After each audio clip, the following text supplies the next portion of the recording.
All right, Green Thumb Gardening family, a Lion Unleashed back at you from right here at the Green Thumb Gardening channel, right here in Grove Zone AB in Tipton, Georgia.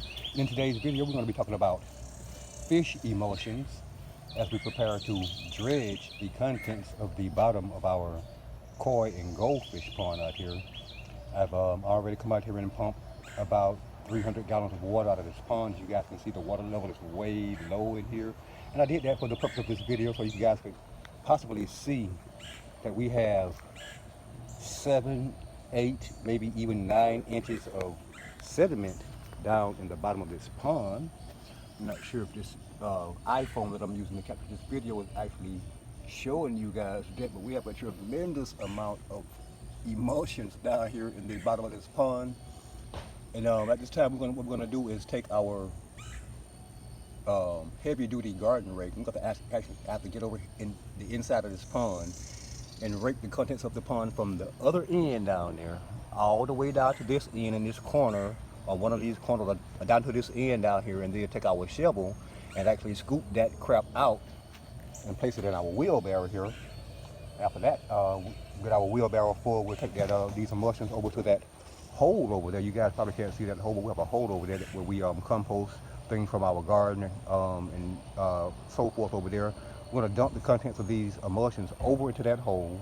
We're going to cover these emulsions up and allow these emulsions to compost down for the next 3, 4, maybe even 5 months. Come back sometime in January when we get ready to prepare our garden soil for next spring's crops. And we'll remove the top 2 to 3 inches of soil from over there, which will probably be by that time covered with weeds, grass, and roots, etc. We'll remove that top 2 or 3 inches of soil from our composted fish emulsions.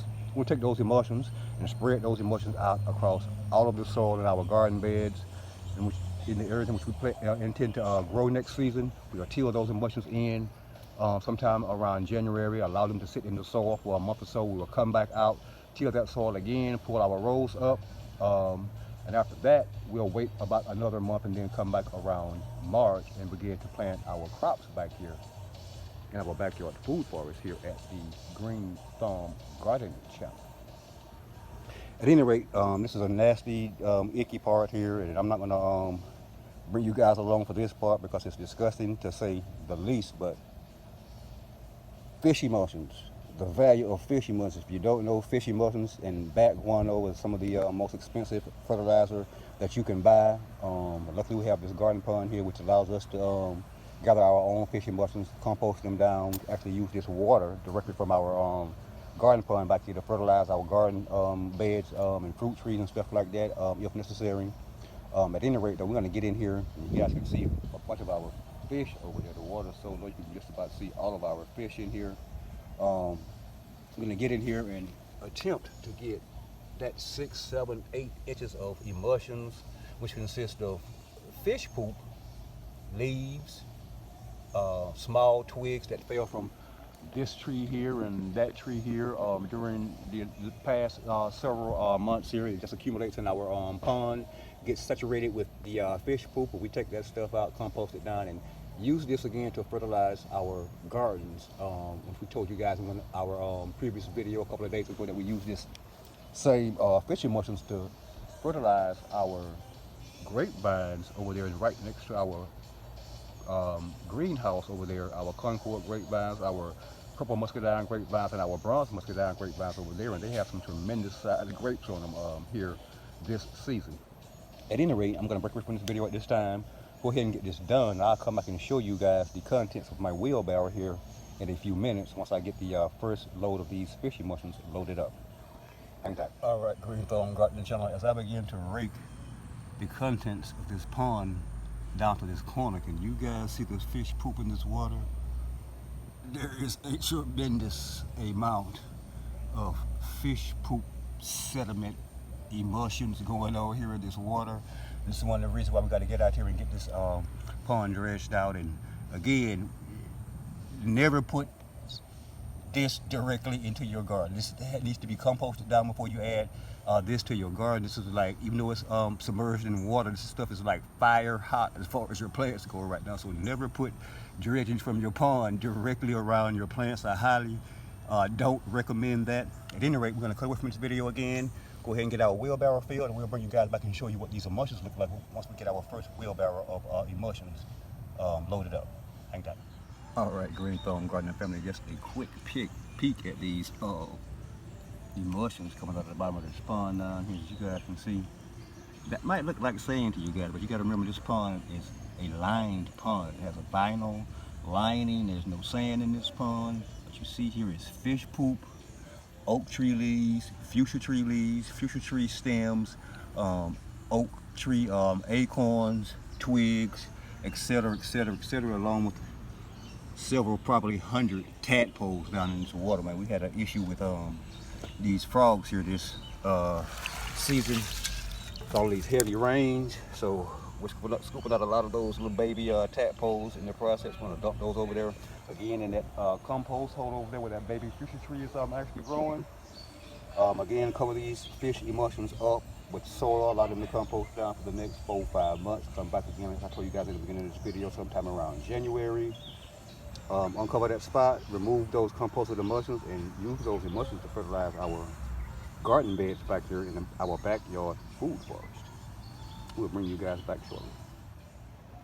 All right, Green Thumb Gardening family, we're back, and as promised, this is our first official wheelbarrow load of fish emulsions. As you guys can see, there is poop, fish poop in this wheelbarrow.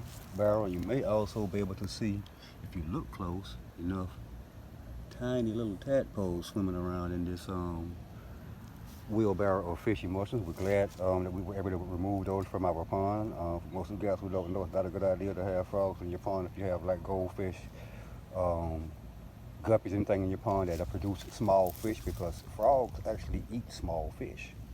At any rate, as you guys can see down here in our compost hole, we have some oak tree limbs, some canes from our butterfly ginger harvest. We actually have some canes from a small Chinese ginger harvest, some colocasia leaves, some comfrey, some camphor tree limbs over there. That's the basic thing that we compost from our backyard.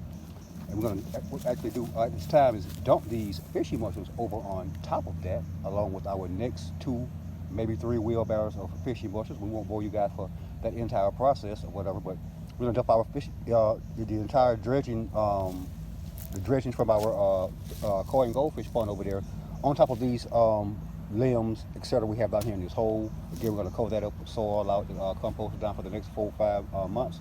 We'll come back in January, dig this stuff up, and use it to fertilize our gardens over there. Here we go, our very first wheelbarrow of fish emulsions on top of our compost, our compost hole down here. As I dump this stuff out, you guys are going to be able to see a really good look at what these emulsions look like. That is fish poop, guys. 5, 6 months worth of fish poop down here that we dump on top of these limbs, etc. down in this hole. And this is going to make some darn good fertilizer for our food forest in the spring. At any rate, we're going to finish the process of dredging our garden pond back here, and we'll bore you guys with the entire process of that. We'll bring you guys back tomorrow once we're done dredging our garden pond, filling it back up with water, and allowing our filter system over there to actually settle whatever sediments are left in this pond once we're done dredging it out. Thanks for watching. And if indeed you're currently watching this video on fish emulsions and dredging our 1,100-gallon koi and goldfish pond in our backyard food forest, and you're not already subscribed to the Green Thumb Gardening channel, please indeed take this moment to press that subscribe button beneath this video, that like button, that notification button, and be sure, Green Thumb Gardening family, be sure to share this video with your friends and family as well. Yeah, dredging fish emulsions from our 1,100-gallon koi and goldfish pond, right here at the Green Thumb Gardening channel, Grow Zone 8B in Tipton, Georgia. Thanks for watching.